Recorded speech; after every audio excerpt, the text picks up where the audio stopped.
Bonjour et bienvenue dans cette nouvelle vidéo de la série sur le développement cross-platform. Développement cross-platform que nous envisageons à l'aide de Visual Studio 2012 pour l'IDE et tout ce qui est partie WinRT, Windows Phone 8, etc.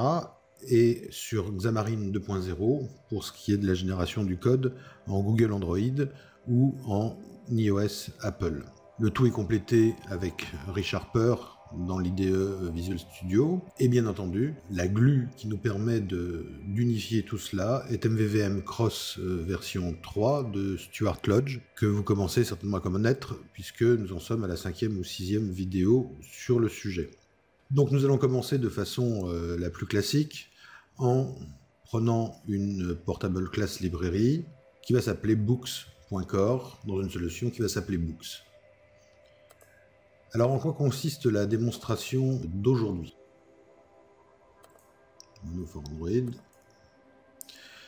Il va s'agir de mettre en place un service interne dans le noyau, service qui va accéder à la liste des livres présents dans l'API Google Book et qui va permettre d'afficher des listes avec des miniatures. Et tout cela va faire un peu un condensé de tout ce qu'on a vu jusqu'à maintenant. Et nous verrons aussi comment on se sert des IDE différents, notamment aussi de Blend, pour mettre en forme ces listes. Tout cela, bien évidemment, sur fond de MVVM Cross. Et cet exemple, aujourd'hui, sera fait à la fois en Windows Phone 8 et en Android, bien entendu, puisque c'est la plateforme que je choisis toujours pour marquer la différence avec les plateformes Microsoft. La mise en place du noyau est extrêmement simple. Nous supprimons cette classe qui est superflue. Nous ajoutons des packages nuggets d'MVVM Cross. Ajouter celui-ci. De toute façon, les dépendances, comme on va le voir, gèrent parfaitement l'ensemble des packages qui sont nécessaires. Que l'on installe le Hotuna Starter Pack ou MVVM Cross. Hotuna, de toute façon, l'ensemble de toutes ces DLL sont installés.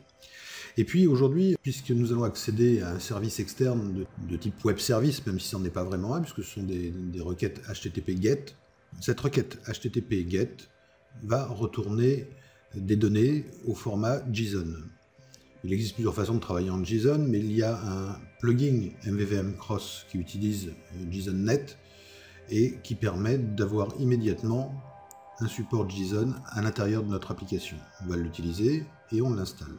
La to-do list qui nous rappelle qu'il faut créer un First View Model, ça a déjà été fait par le package Nugget, et un certain nombre de choses dans la classe AppCS qui a déjà été ajouté ici.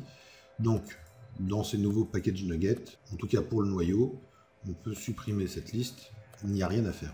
Alors l'API que nous allons utiliser est celle-ci, https www.googleapis.com, Books en version 1, et nous allons interroger des volumes, non pas un livre, donc il peut y avoir une réponse, ou zéro bien évidemment, mais il peut y avoir plusieurs réponses, c'est donc une liste. Le paramètre en fait qui est recherché, par exemple ici monodroid, et si j'exécute cette requête dans l'Explorer, là ici sous Chrome, je vois la réponse, où pour chaque livre, j'ai un certain nombre d'informations, le type, son ID, le link direct, le titre, les auteurs, qui sont donc aussi une liste, l'éditeur, et puis la description, un certain nombre d'informations, l'ISBN, enfin, etc., etc. Et puis ça pour tous les livres de cette catégorie. Alors, comment on utilise un code JSON de ce type-là pour l'utiliser efficacement du côté de l'application .NET? Eh bien, il existe plusieurs outils, il y en a même un, je crois, qui est intégré dans l'IDE de Visual Studio. On va utiliser ici un petit site web très sympathique qui s'appelle JSON2C#. Et JSON2C# nous propose en fait de coller une URL ou de coller directement le morceau de JSON qu'on a à traiter, et il va générer pour nous l'ensemble des classes indispensables pour traiter la grappe. Donc, prenons ici cette réponse standard et typique avec plusieurs volumes dans la réponse. Je prends ce code, CTRL-C, CTRL-V, et je vais demander à JSON2C# de générer le code. Et comme vous le voyez, j'ai tout un ensemble de classes. Toute la grappe JSON a été entièrement décomposée en objets C#, ce qui permettra facilement de les désérialiser en utilisant JSON.NET ou le plugin JSON de MVVM Cross. Donc voilà quelque chose de bien simple. On va revenir à notre application. Et pour faire tout ça, on a besoin d'un certain nombre d'éléments. Le premier, c'est un service. On va mettre en place un service très simple, un service qui permet d'obtenir des données depuis Internet par un GET, quel que soit le type de requête.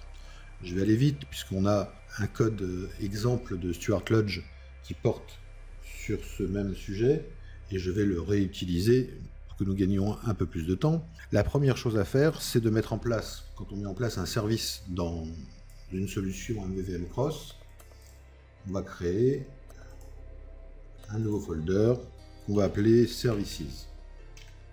À l'intérieur de Services, il nous faut, pour qu'un service soit reconnu par MVVM Cross, je ne sais pas si vous vous rappelez, mais je vous l'ai déjà fait voir presque à chaque fois dans les vidéos précédentes, on a dans le AppCS, qui est une des classes indispensables à un noyau en MVVM Cross, nous avons une classe d'initialisation qui est la classe app qui descend de MVX application et qui par défaut donc override la méthode initialise.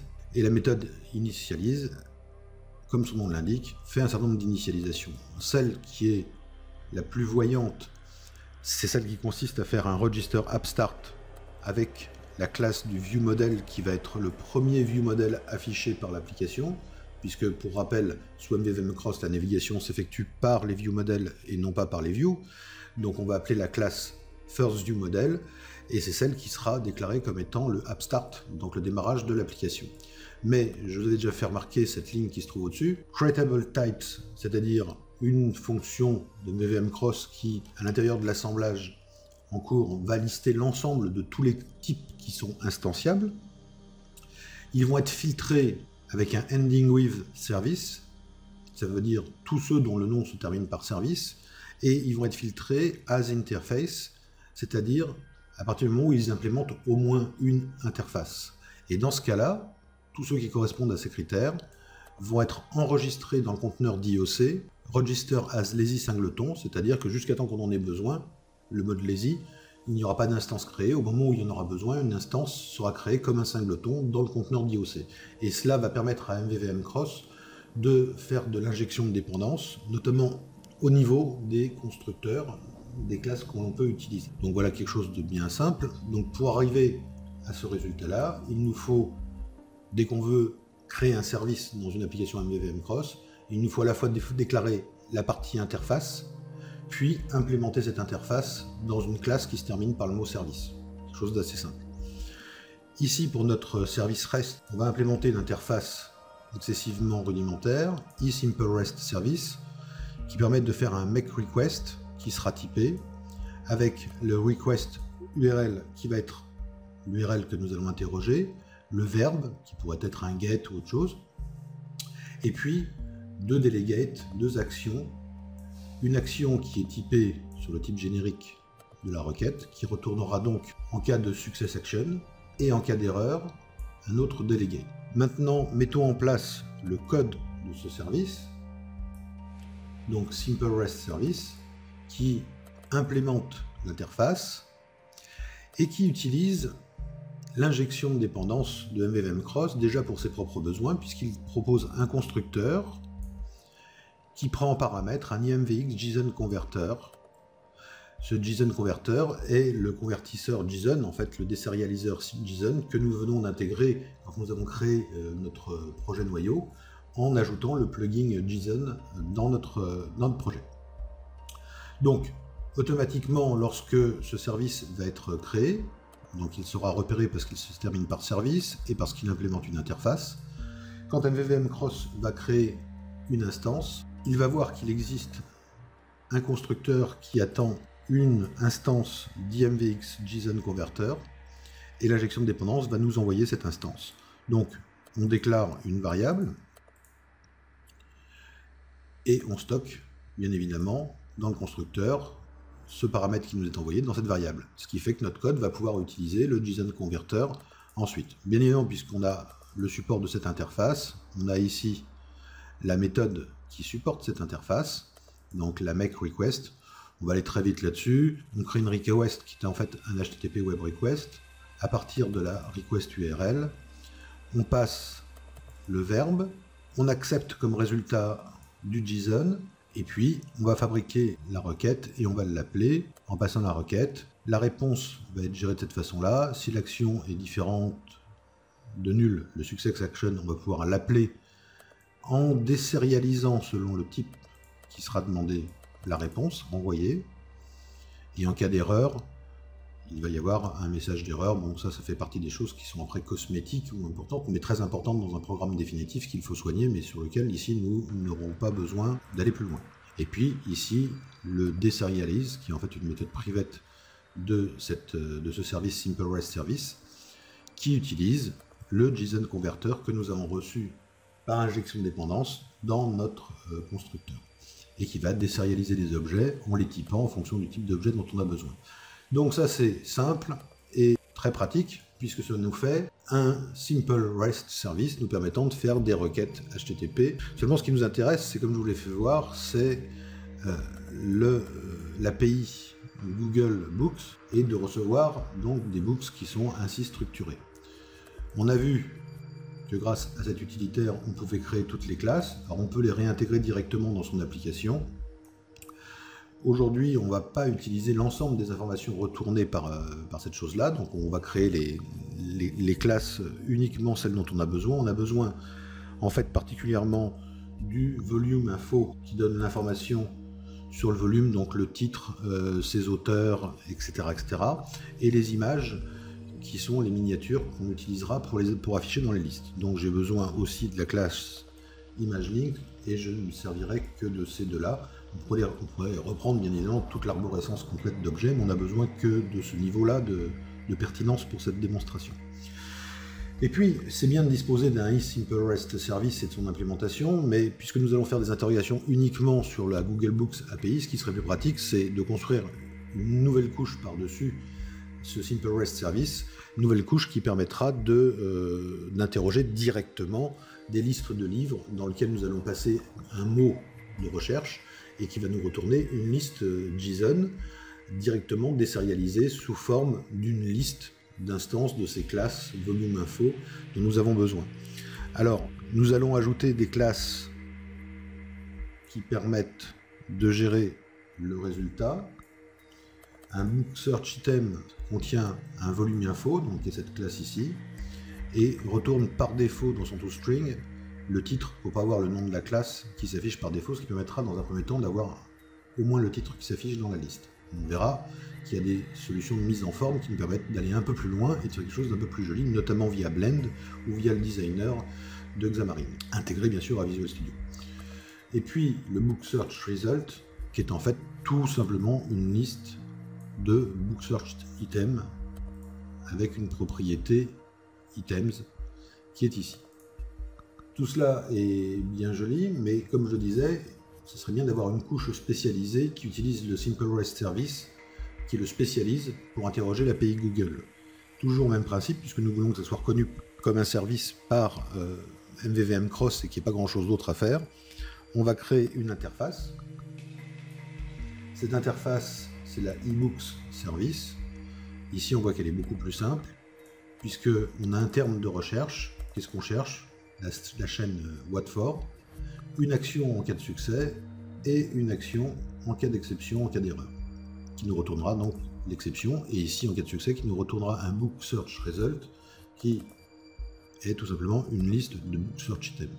Alors le Start Search Async est un peu un abus de langage, puisqu'aujourd'hui le Async on le fait avec bien évidemment Wait Async, alors que là on utilise des délégués, méthode plus à l'ancienne. On pourrait bien évidemment réécrire ce code de façon plus moderne, mais enfin là ça marchera très bien pour cet exemple, c'est suffisant. Et puis bien sûr, il me faut une implémentation de cette interface eBooks Service, eBooks Service, non sans S, et eBooks Service, et ici Books Service, la classe d'implémentation, donc un service qui se termine par mot service, il implémente une interface, il sera donc reconnu par le appcs ici, et il sera automatiquement enregistré as lazy singleton dans le conteneur IOC. Même principe, ici nous utilisons aussi l'injection de dépendance, qui sera gérée automatiquement par un EVM cross, un constructeur pour ce book service qui prend en paramètre un eSimpleRest service, puisque nous allons utiliser ce premier service que nous avons créé, qui lui-même, si vous vous rappelez de son code, a un constructeur qui, par injection de dépendance, récupère le plugin JSON qui nous permet de désérialiser les objets. Donc, notre book service qui lui prend un eSimpleRest service en paramètre, qui le stocke et qui commence la recherche de façon assez évidente en construisant à la place du développeur cette chaîne qui sera toujours la même puisque nous allons interroger uniquement ce service-là.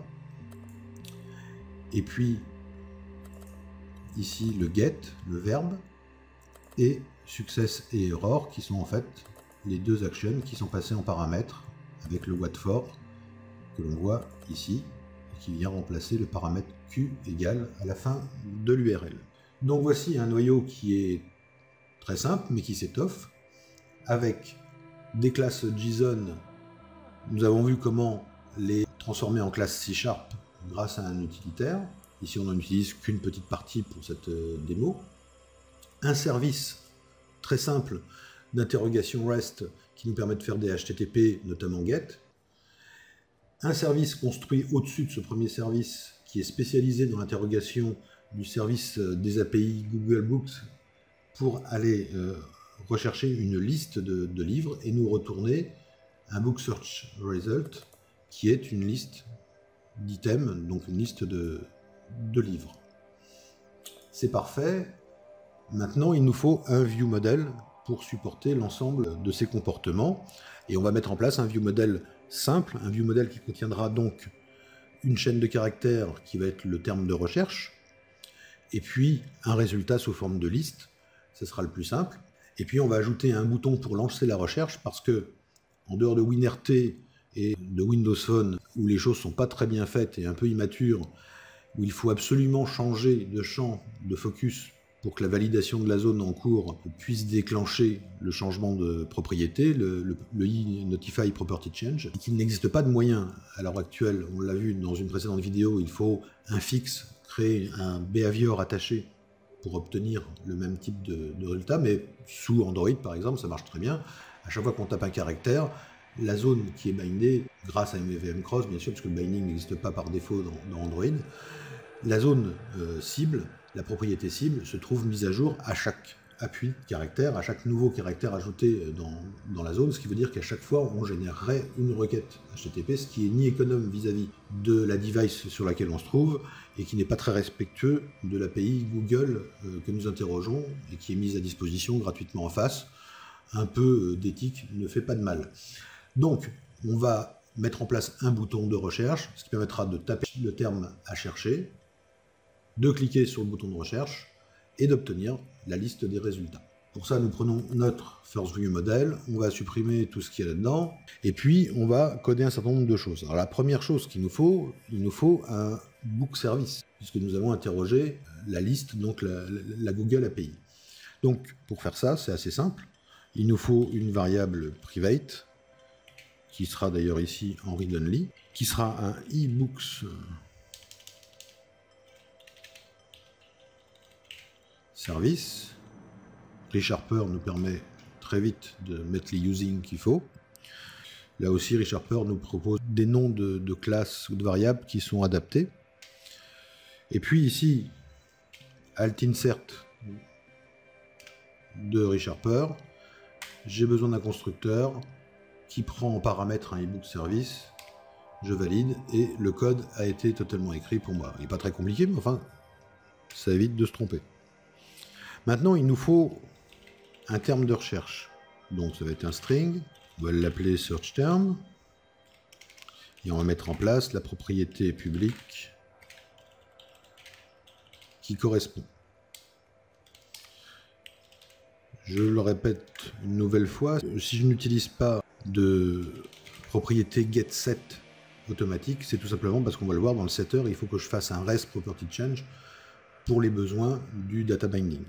Donc ici, on va retourner search term. Et dans le set, on ne fait pas grand chose de bien compliqué. On dit que search term est égal à value. Et on fait un res property change. Le search term, ici aussi, c'est une méthode fournie par MVVM Cross qui permet d'utiliser une expression lambda au lieu d'utiliser une chaîne de caractères magiques, ce qui est toujours un problème. Il nous faut bien évidemment exposer une liste de livres, donc liste. Encore une fois, ReShaper nous donne le bon namespace à déclarer. Donc ce sont des search items, des book search items, qui vont être le result. Et on va exposer cette liste par une propriété qui s'appellera result, dont le get return tout simplement result, et qui va disposer d'un private set qui va affecter à result la value et faire le res property change de result. Je mets cette partie-là en private set parce que bien évidemment les morceaux de programme qui vont être appelés à utiliser cette propriété n'ont absolument aucune raison d'aller mettre eux-mêmes, d'aller remplir ou d'aller changer cette liste depuis leur point de vue, puisque c'est le viewModel qui remplit la liste quand il reçoit des informations. Nous allons avoir une méthode update qui va aller mettre à jour cette liste, private void update. Que fait-elle? Elle utilise le book service qu'on a reçu donc par injection de dépendance dans le constructeur. Elle lance la recherche sur le search term, donc le search term, et que se passe-t-il en cas de succès? On va affecter à results. Il y a le result, bon c'est pas très clair le result sans S et avec S, je suis d'accord avec vous, mais la liste des items ici. Et puis en cas d'erreur, que se passe-t-il? On va recevoir une exception, et ici il faudrait faire un traitement, l'afficher à l'utilisateur. Ce que je vais faire est mal, je mets un gestionnaire vide en cas d'erreur. Ne nous reste plus qu'à avoir une commande qui va permettre de déclencher ce fonctionnement. La commande, on va exposer une i-commande. Cette i-commande sera tout simplement search command get private set, et dans le constructeur de notre classe, search command égale new mvx command, donc une commande du système MVVM Cross, et l'action à exécuter c'est update. Les choses sont très simples. Alors on pourrait programmer le can execute aussi, ici on ne le fera pas puisque c'est censé être exécutable à n'importe quel moment. Donc une liste, un terme de recherche et une commande qui permettra de lancer la mise à jour de la liste en lançant la recherche sur Internet via les Google API. Notre noyau est en place, il est prêt à être utilisé, il n'y a plus qu'à passer à la réalisation des projets d'interface. Et pour changer un peu de WinRT, j'ai décidé cette fois-ci de vous faire l'exemple, toujours en Android, mais non pas en WinRT, mais en Windows Phone 8. Passons à la mise en place de la solution d'interface en Windows Phone 8. Soyons fous, on va ajouter un nouveau projet Windows Phone, un Windows Phone App, que nous allons appeler books.phone en suivant notre logique. Le noyau est .core, Windows Phone c'est .phone, WinRT c'est .store, et Android c'est .droid, et ça serait .ios pour la version Apple bien évidemment, que je ne démontre pas tout simplement parce que je ne dispose pas de Mac. On peut écrire désormais avec Xamarin, on peut écrire tout le code et le compiler en restant sur PC, mais seulement l'émulateur Apple, bien évidemment, dans la stratégie extrêmement fermée d'Apple, ne fonctionne que sur un Mac, alors que Google, par exemple, propose un émulateur qui marche sur Windows, ce qui semble assez normal. Chez Apple, non, il faut avoir un Mac à côté de soi pour pouvoir faire du debug. Donc du coup, Apple, je m'en passerai, ce qui ne me dérange pas trop, puisque pour moi, aujourd'hui sur le marché, il y a deux plateformes qui comptent. Il y a celle de Google qui est Android, qui est incontournable, avec plus de 80% du marché des smartphones en Europe. Et en ce qui concerne ensuite le monde des affaires, la plateforme Microsoft reste à mes yeux la seule solution professionnelle de bon niveau, et donc qui justifie de faire des démonstrations en WinRT ou en Windows Phone 8, voire en WPF, qui peut être une excellente solution avec un parc aujourd'hui constitué à majorité de machines en Windows 7 qui ne peuvent pas faire tourner des solutions WinRT. C'est du Windows Phone OS 8.0, oui, et nous voici sur une magnifique page permettant de mettre en place notre première page. Alors, comme d'habitude, on commence par ajouter une référence à notre noyau. Voilà. Et les packages NuGet. Alors bien évidemment, on a toujours l'impression qu'on ajoute toujours les mêmes choses. Qu'on soit dans le noyau qui est une PCL, cross-platform, qu'on soit dans une solution Windows Phone, ici très particulière, ou qu'on soit dans une solution Android, je vais toujours dans les packages NuGet demander MVVM Cross, et je demande d'installer les packages. Bien évidemment, l'action est exactement la même, c'est tout l'intérêt d'MVVM Cross, c'est que j'ai l'impression de faire toujours la même chose, mais bien évidemment, derrière, en fonction du type de projet sur lequel je suis, ce ne sont pas exactement les mêmes DLL de MVVM Cross qui sont installés et qui sont chargés à l'intérieur de mon projet. Et puis on l'a vu, puisqu'on en a besoin, on va installer le plugin JSON. Je termine. Comme on le constate, comme assez souvent, nous avons dans un projet de ce type, quand on installe MVVM Cross, une sorte de petite to-do list qui nous rappelle les quelques étapes qu'il faut réaliser. Donc ajouter le noyau, c'est fait. Ajouter un fichier setup dans les nouveaux packages, c'est fait. Il faut changer le app-xaml CS pour lui rajouter cette initialisation. C'est un tout petit peu moins compliqué que dans la version WinRT, mais ça se ressemble. Donc app-xaml.cs, ici le constructeur, et à la fin, il suffit de rajouter ces deux lignes.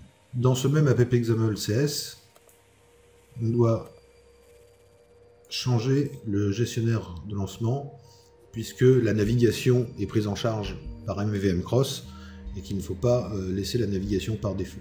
Donc c'est le Application Launching.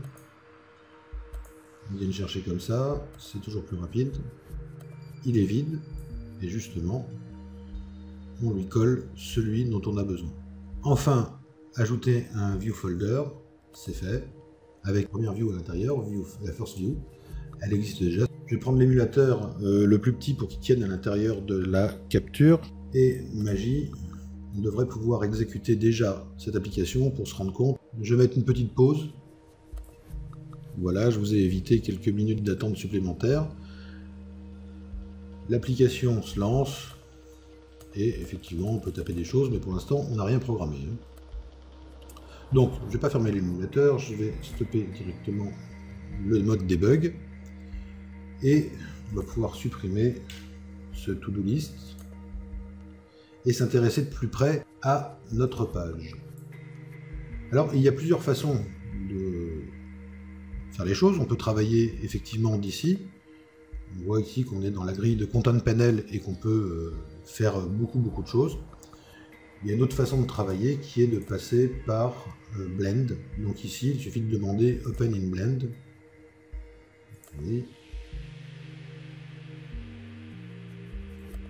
Alors, il a une interface que je sais que beaucoup de développeurs trouvent un peu difficile à utiliser, puisque Blend existe bien sûr depuis Silverlight 1 et qu'il a énormément évolué, mais c'est un environnement un petit peu complexe de premier abord, mais je vous assure que si vous vous y intéressez vraiment, c'est un environnement excessivement sympathique. En tout cas, c'est l'IDE que je trouve le plus génial de tous les temps, largement supérieur même à Visual Studio, en tout cas pour ce qu'il sait faire, c'est-à-dire de la mise en page, et non pas de l'écriture de code. Pour le code, Visual Studio reste la référence absolue.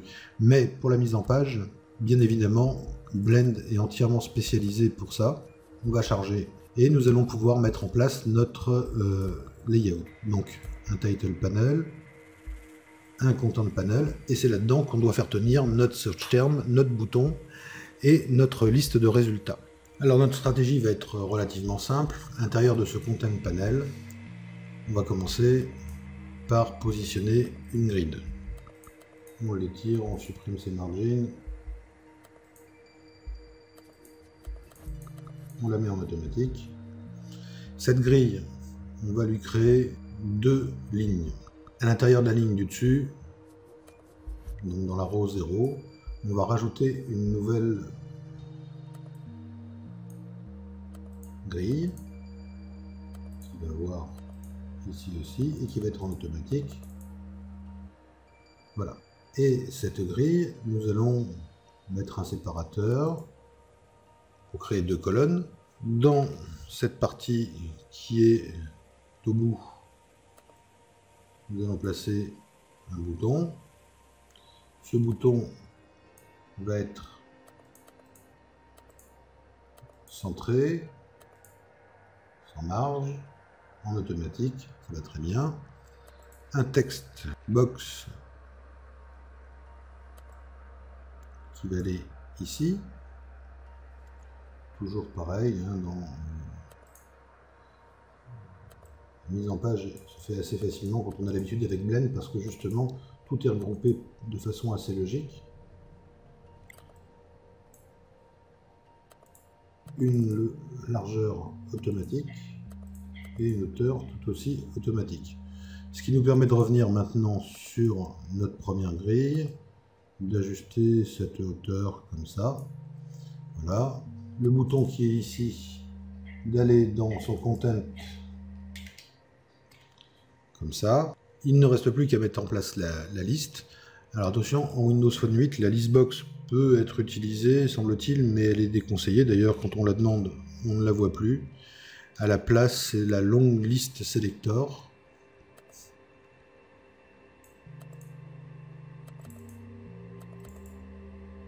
Sans margine, bien évidemment.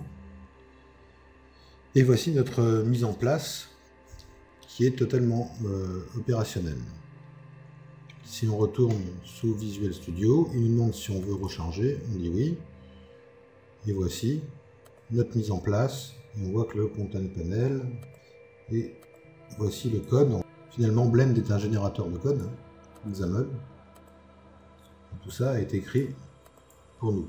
Alors on peut faire quelques corrections manuelles. Moi j'aime bien par exemple dans le XAML, une fois que je suis passé en visuel, que ce soit même par l'IDE ici, d'avoir des choses qui tourneront. Donc ici, je préférerais avoir une longueur, une largeur qui soit fixe, une hauteur de 76, 70, quoi, voilà, c'est déjà mieux.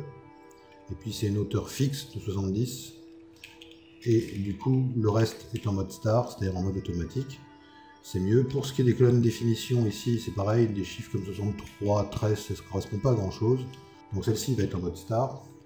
Elle va prendre toute la place. Et ici, nous allons avoir 80, 70 pixels fixes et l'autre colonne en mode star. Donc voilà. Nous avons mis tout ça en place, reste plus qu'à faire le data mining. Alors quel était l'intérêt de passer par Blend? L'intérêt de passer par Blend, c'était bien évidemment de mettre ça en place assez rapidement quand on sait se servir de Blend, mais je vous encourage à vous entraîner. Mais c'est surtout parce que, tel que nous travaillons là, nous ne voyons pas les données. Ici, c'est pas encore très grave, on le verra dans la liste elle-même, c'est plus embêtant. Ici, je vois bien la place du textbox, je vois bien la place du bouton, mais comment avoir des données de design pour pouvoir mettre en place, choisir la bonne fonte, faire un certain nombre d'ajustements sans faire 15 fois des runs sur le device ou en mode émulation. Le plus simple, c'est d'utiliser Blend parce que Blend a un générateur de données de test qu'il est capable d'utiliser et de substituer aux données réelles, ce qui évite d'ailleurs d'avoir dans le framework MVVM qu'on utilise une blendability, comme par exemple MVVM Lite le fait, permettant d'avoir des données au design time, mais ce qui impose un certain nombre de choses. MVVM Cross ne propose pas de données de design time, mais si on utilise correctement Blend, on a ces données de design time avec un outil qui a été conçu pour. On va voir ça dans quelques secondes. Avant de retourner sous Blend, on va compléter, puisqu'on est ici, en fait, les bindings que nous n'avons pas mis. Donc, notre bouton qui est ici, son texte va être bindé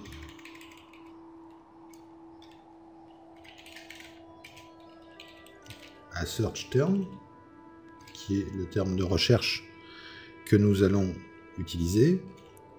Ici, le item source va être bindé à notre propriété results et le bouton que nous avons ajouté ici, et nous allons lui ajouter ici commande binding search commande. Alors n'oubliez jamais, hein, quand vous êtes en XAML, on prend l'habitude avec Android ou d'autres OS, mais au niveau du binding, n'oubliez jamais de rajouter le mode two-way, sinon ça ne marchera pas. Hein. Ça c'est une petite astuce XAML. On peut donc exécuter déjà notre application de cette façon-là. Nous arrivons ici, je vais pouvoir taper par exemple Xamarin.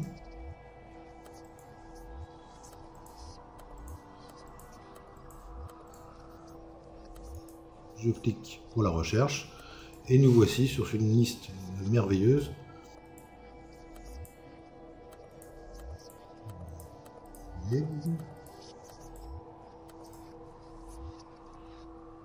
On a la liste des livres. Notre application fonctionne, mais elle n'est pas très belle.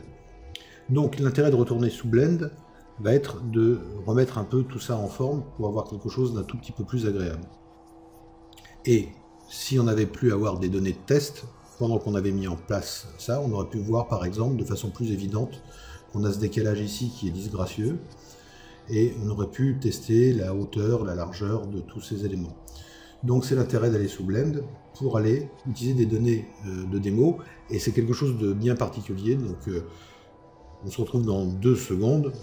Alors nous allons voir comment mettre en page notre application en utilisant les possibilités de Blend, de prévisualiser des données de design, ce qui est quand même un gain de temps assez important plutôt que de faire des runs sans cesse et de corriger chaque chose l'une après l'autre, un peu à l'ancienne.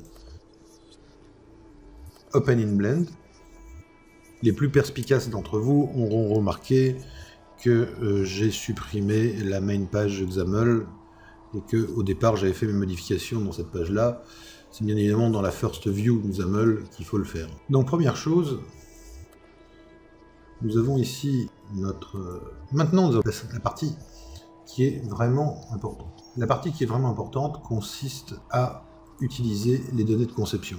Nous avons ici un onglet Data, ici Create Sample Data. Et Create Sample Data, on peut créer des nouvelles données de test, importer en fait des datas qui existent déjà en XML, ou créer des données depuis une classe. C'est là où c'est très intéressant. Il nous demande quelle classe, et il nous fait voir toutes les classes qui existent dans notre projet. Ce qu'on veut, en fait, c'est simuler le ViewModel. Donc on va demander le First ViewModel. Et il a créé ici,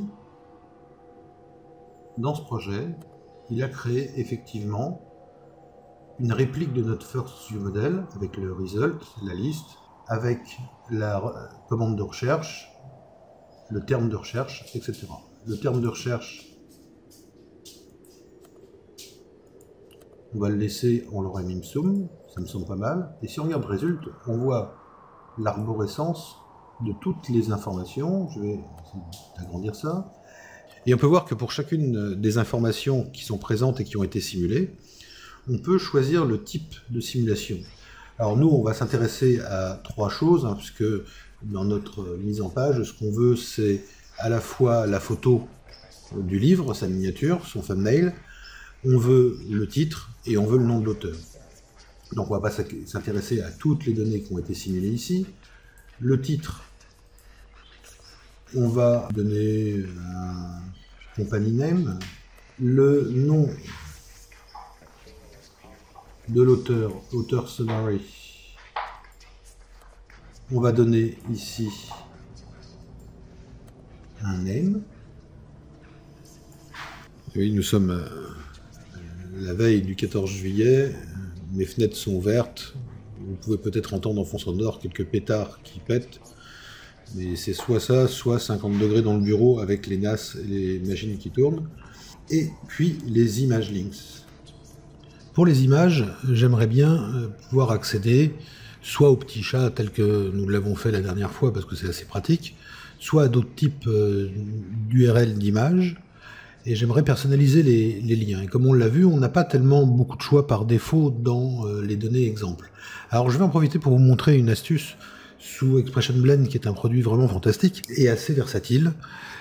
Si vous cherchez sur votre disque, le mieux est d'utiliser un utilitaire de recherche pour ne pas en oublier un.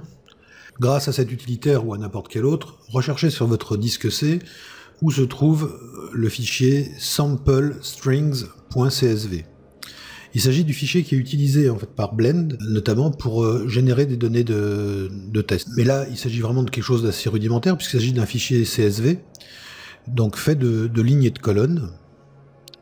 Et ce fichier, si vous regardez comment il est constitué, par défaut, vous avez un fichier CSV qui contient une colonne name, phone number, email address, website URL, adresse, company name, date, time, price, etc., qui sont en fait les colonnes qu'on voyait par défaut tout à l'heure quand on pouvait choisir l'un des modes pour générer des champs. On peut voir en fait que ce fichier, il suffit de le modifier. Alors en fait, il utilise les colonnes de façon indépendante. Ce n'est pas un enregistrement c'est un détournement de CSV si on veut. C'est-à-dire qu'il se sert uniquement de chaque colonne et dans chaque colonne, il y a n données et il lit le fichier par colonne. Et il génère les données à partir de ce qu'il trouve dans les colonnes. Donc une fois qu'il est arrivé en bout de course, il recommence à la première tout simplement. Alors, pour ce qui est du fichier original, il s'arrête ici à colors et il s'arrête ici sur les dates et les heures. Voilà. Je vais rajouter en quelques colonnes. La colonne kittens notamment. Et la colonne kittens, elle est remplie de cette façon-là, avec placekitten.com, comme je vous l'avais déjà fait voir dans une vidéo précédente, avec l'image 301, ici avec l'image 302, l'image 303, etc. Donc je pourrais rechanger ici pour que ce soit un petit peu plus varié. Et ici un autre service d'image qui s'appelle le lorempixel.com et qui marche à peu près sur le même principe. Je vous enjoins d'aller directement sur ce site pour voir quelles sont les syntaxes à utiliser. Ici, c'est la largeur et la hauteur de l'image, et non pas un numéro d'image. Et éventuellement, on peut le faire suivre par un nom de catégorie. Et là, les images sont vraiment aléatoires. Alors que dans les kittens, on est obligé de passer un nombre, qui est toujours celui de la même image.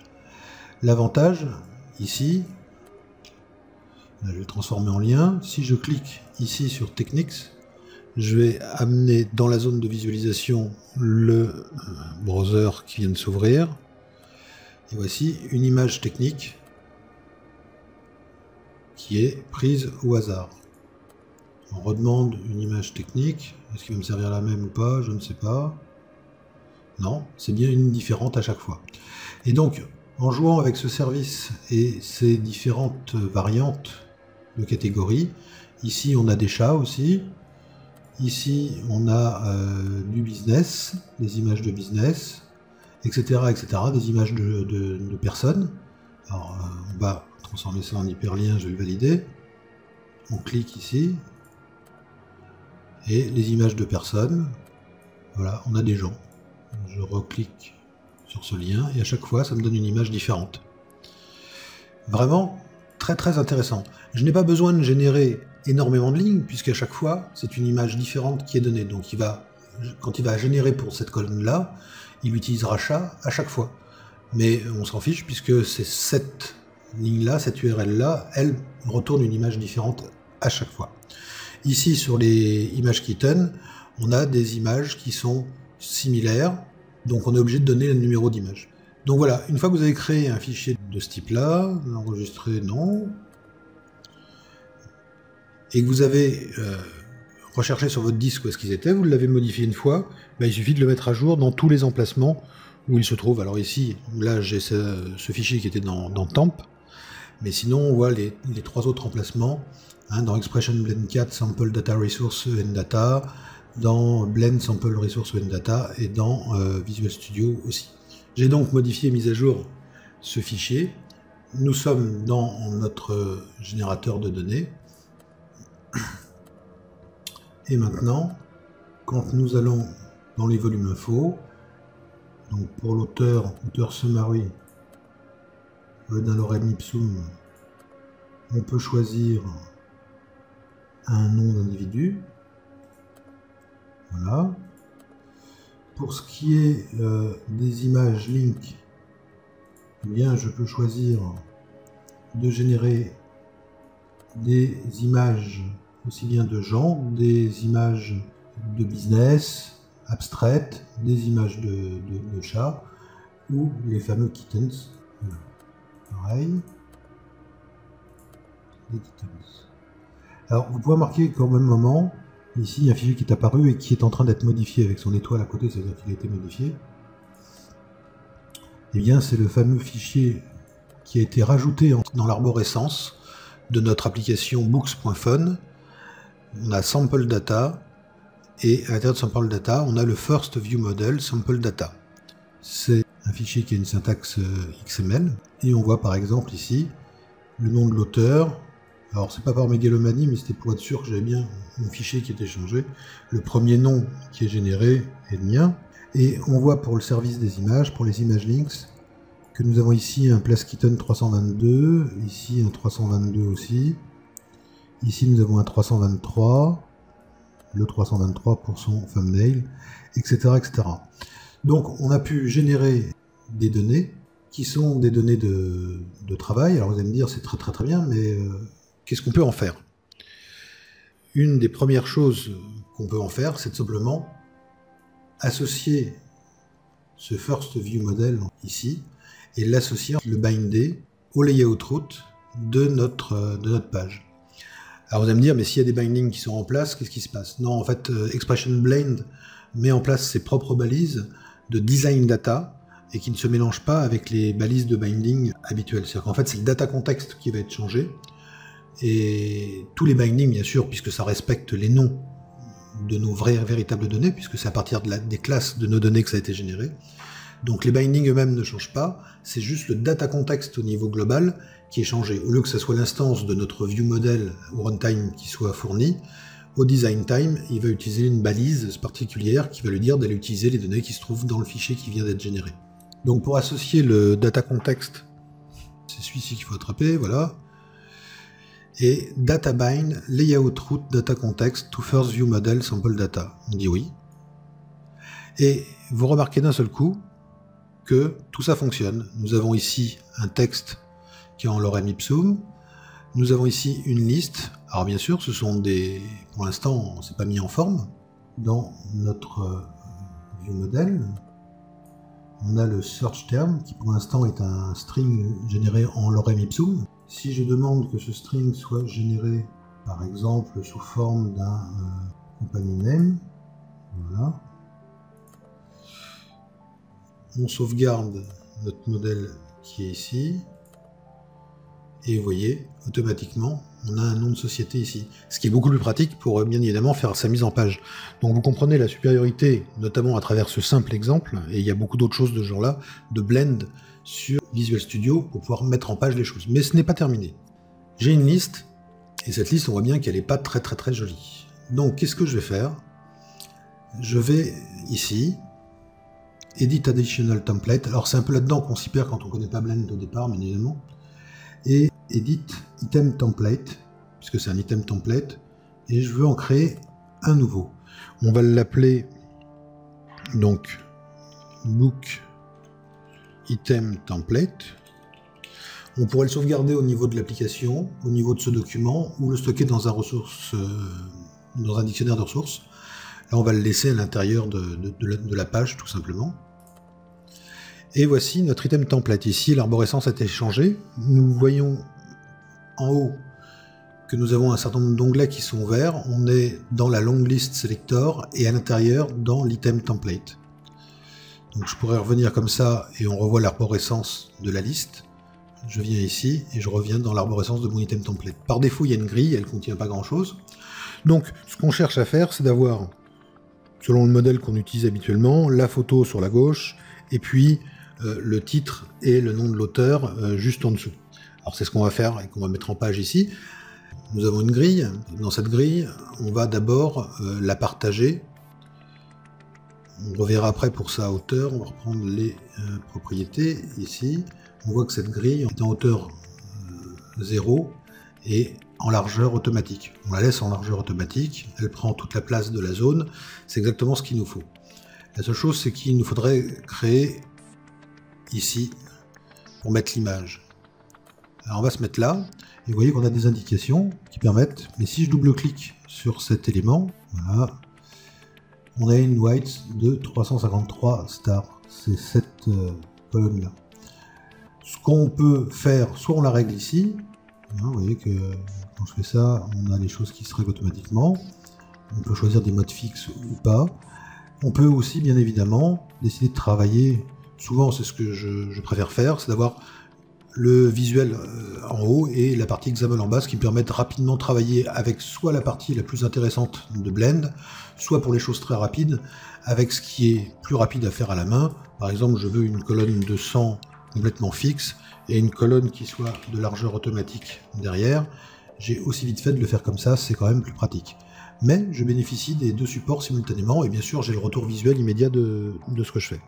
Alors pour l'instant, pour le faire, par exemple ça, dans Visual Studio, me diriez-vous, mais non, parce qu'en fait la gestion des templates, etc. est beaucoup moins bien faite. Ici, on peut descendre dans le niveau du template tout en étant à l'intérieur de la page. On va continuer cette mise en page. Donc, à l'intérieur de cette première zone, on veut mettre une image. On va prendre un asset, prendre une image normale, et cette image, on va la mettre dans la grille. Ici, et on dit qu'on veut qu'elle ait une hauteur de 100. Ça commence à prendre forme. Voilà. Alors, notre grille, on aurait très bien pu lui dire aussi qu'on voulait une hauteur de 110, par exemple. Et notre image, une hauteur de 100 sur 100, en étant centrée à l'intérieur, sans aucun problème. Du coup, c'est notre colonne qui devrait être en 110 aussi si on veut voir un aspect carré. Voilà, et avec des margins similaires de tous les côtés.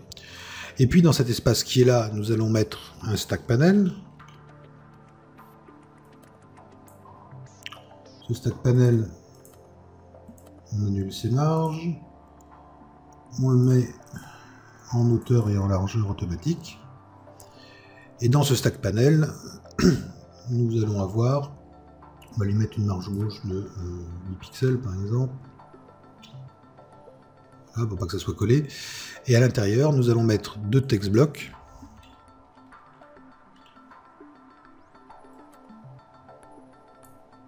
un premier text block, un second text block. Alors on voit la répétition de notre liste, hein, c'est assez simple. Alors, vous me dire c'est pas terrible. On ne voit pas grand chose. Oui, bien sûr, parce qu'on n'a absolument aucun binding. Mais ce qu'on peut faire, c'est quand même remonter sur ce premier text block, dire qu'on veut une fonte un tout petit peu plus large. Donc, cette fonte, on va la passer en 18, par exemple. Et celle de ce text block-là, peut-être en 14 ou en 12. Voilà.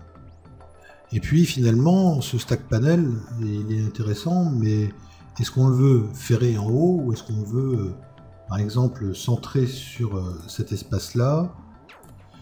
On peut l'avoir plutôt centré ici, ce qui permettrait d'avoir l'image, d'avoir le texte qui est centré. Mais c'est un choix du designer, là on n'est pas dans les détails de design. On va donc le laisser ferré de cette façon-là. Alors l'intérêt, vous allez me dire, il est où, puisqu'on ne voit toujours que des text blocks, etc. Mais l'intérêt, il est de revenir dans nos données Et vous voyez que quand je suis dans mon item template, j'ai ici un data context. Et il connaît le data context de l'item template, il sait que c'est un result et que c'est un book search theme. C'est là où vous voyez que ça devient très très intéressant parce que effectivement, je vais descendre ici, on va voir le nom de l'auteur ici, et ça je le bind ici, data bind. Vous voyez, les noms d'auteurs commencent à s'afficher. Le titre du livre, je veux qu'il soit bindé sur ce text bloc là, tout de suite, hein, ça prend une autre tête. Et puis notre image qui est là, je veux que ce soit la miniature, l'image link, du small thumbnail, dans une liste comme ça serait celui-ci qu'on utiliserait. Et regardez un peu la tête que ça fait, je suis toujours en design à l'intérieur de... Et là je peux me permettre par exemple de dire que finalement ce texte là il serait peut-être bien en 20. Et puis ce texte là il n'est pas si mal que ça, mais visiblement on peut l'agrandir un tout petit peu. Et puis peut-être donner une couleur différente au nom de l'auteur si vous voulez personnaliser ça et dire que le nom de l'auteur faudra un bleu ciel comme ça. Voilà. Alors la mise en page a été faite grâce à Blend. On peut remonter d'un niveau, on revient dans notre liste, on a bien notre liste qui est mise en page. Je ressors de Blend. Yes to all, parce que bien évidemment je veux que Visual Studio recharge toutes les modifications. On a maintenant cette belle mise en page qui apparaît ici. Le data binding est opérationnel. Et quand nous allons lancer notre émulation, je vais chercher les livres parlant de Xamarin. Je lance la recherche. Et nous voici maintenant. Extraordinaire, non? C'est pas fantastique tout ça? Et voici une liste avec les miniatures de tous les bouquins. Alors vous voyez comment, assez simplement, mais bon, rien n'est toujours simple, il faut toujours apprendre, mais vous voyez assez simplement qu'il est possible de faire des choses assez subtiles à l'aide de Blend, à l'aide de Xamarin, à l'aide de MVVM Cross, et à l'aide de Visual Studio bien sûr, qui est un environnement absolument merveilleux. C'est terminé pour cette partie sur Windows Phone. Le vrai cross-platform commence à partir d'une deuxième plateforme, comme nous n'en avons mis qu'une en place. La deuxième sera, comme à chaque fois, Android. Et donc on va faire exactement la même chose sous Android. La création d'un projet Android est un classique dans ces vidéos. Je pense que vous devez commencer à comprendre comment cela fonctionne. Donc j'ajoute un nouveau projet. Ce projet est un projet Android, une Android application, et que nous allons appeler bien évidemment books.droid.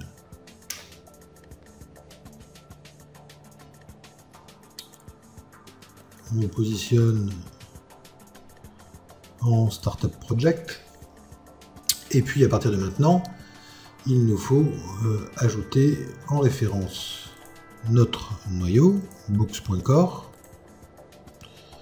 ajouter les packages nuggets d'MVVM Cross,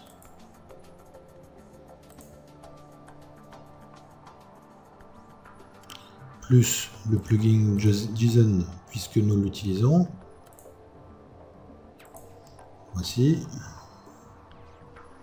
On a un peu tout le bootstrap donc, qui permet d'enregistrer automatiquement le plugin JSON, donc il n'y a rien à faire. La to-do list, mais tout a déjà été fait. Dans ces nouveaux packages nuggets, l'ensemble des choses importantes ont été faites. Reste à supprimer l'activity 1 qui ne sert à rien. Dans les ressources de layout, le main qui ne sert pas non plus. Donc nous ouvrons First View et nous voici avec le designer visuel.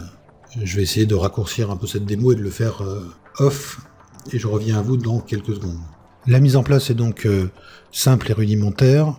Un linéaire layout qui va nous servir de base pour toute la page.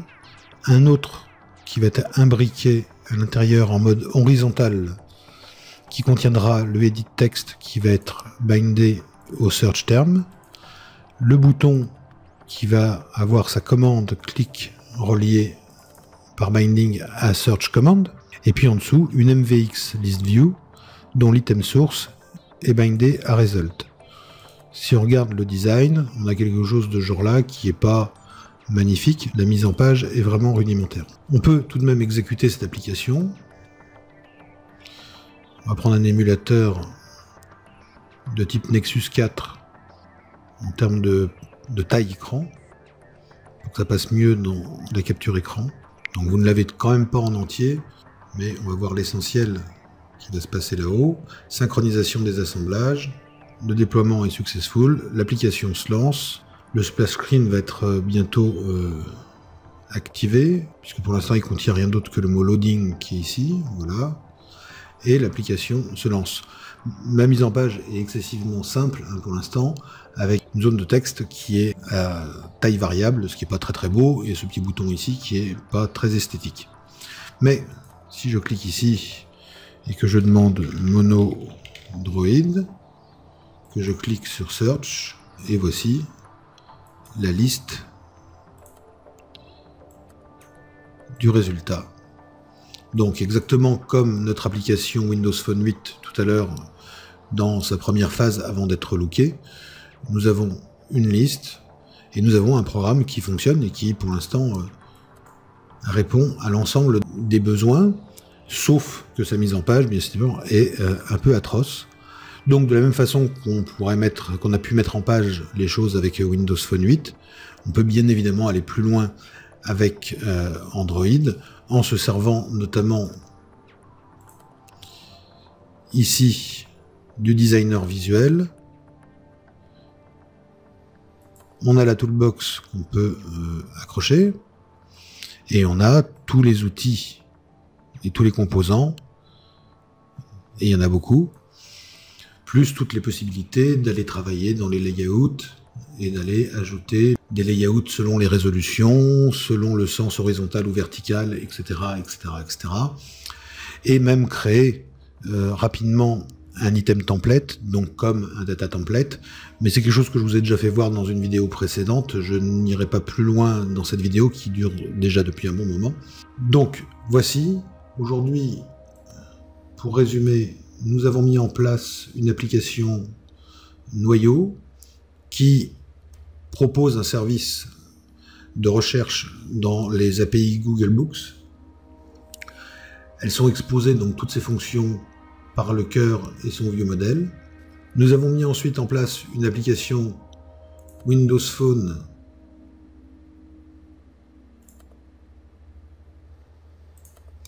qui fonctionne en Windows Phone 8 et que nous avons entièrement relooké sous Blend, même assez rapidement, mais en étudiant un certain nombre d'astuces, notamment les endroits pour aller chercher des images, la façon de modifier les sample strings de Blend pour pouvoir disposer de types supplémentaires, de la génération de données aléatoires qu'il peut y avoir dans Blend pour pouvoir travailler sur la mise en page avec des données réelles. Nous avons en même temps fait la même mise en place sous Android, sans aller aussi loin, il est vrai au niveau de l'affichage, mais dans le même esprit, sachant que la création d'item template a déjà été démontrée dans une vidéo précédente. Voici, pour rappel, l'application dans son mode Windows. Je recherche Mono Droid.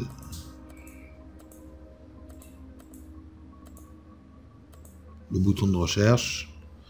Et voici l'application qui s'affiche et les miniatures avec une mise en page tout à fait acceptable. Il ne resterait plus qu'à gérer le clic sur cette liste pour afficher par exemple des détails ou faire d'autres choses. Ici, si on relance l'application qui est déjà sur le téléphone, déployée, donc on n'est pas en mode debug, sensiblement plus vite. Ici,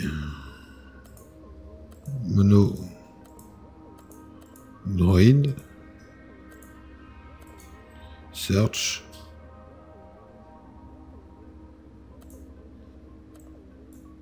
La liste, la même liste de données. Donc, resterait donc à faire la mise en page, ce qu'on ne va pas faire aujourd'hui. Beaucoup de petites astuces, beaucoup de choses intéressantes dans cette session. Un peu longue, je suis navré. Je vous remercie en tout cas pour votre attention si vous êtes arrivé jusque-là. Bravo. Mais j'espère que ça va vous apprendre pas mal de choses et vous faire voir comment il est facile de développer des applications cross-platform directement avec Visual Studio, Xamarin 2.0 et MVVM Cross. Et finalement, qu'il n'est pas beaucoup plus cher de penser tout de suite à un développement cross-platform plutôt que de se lancer dans un développement uniquement Android ou Apple ou Windows Phone, et puis pour se dire après qu'il va falloir passer beaucoup de temps à développer les autres versions qui vont coûter très cher. Avec la méthode que je vous propose, vous pouvez vraiment aller très vite et prendre en compte dès le départ, même si elles ne sont pas toutes exactement de même niveau de finition, comme par exemple là, on a quelque chose qui est un peu moins joli sous Android que sous Windows Phone. Ça pourrait très bien, en allant un tout petit chouïa plus loin, être suffisant, mais on a une application qui fonctionne aussi bien sur l'un que sur l'autre, et qui pourrait bien évidemment, en déclinant le nombre de cibles, je pourrais rajouter une application WPF, je pourrais rajouter une application WinRT, etc., etc., et pourquoi pas Apple iOS, et tout ça avec autant de simplicité. Donc j'espère que c'est ce que vous en retiendrez en tout cas. Je vous remercie de votre attention, et pour la prochaine vidéo, stay tuned.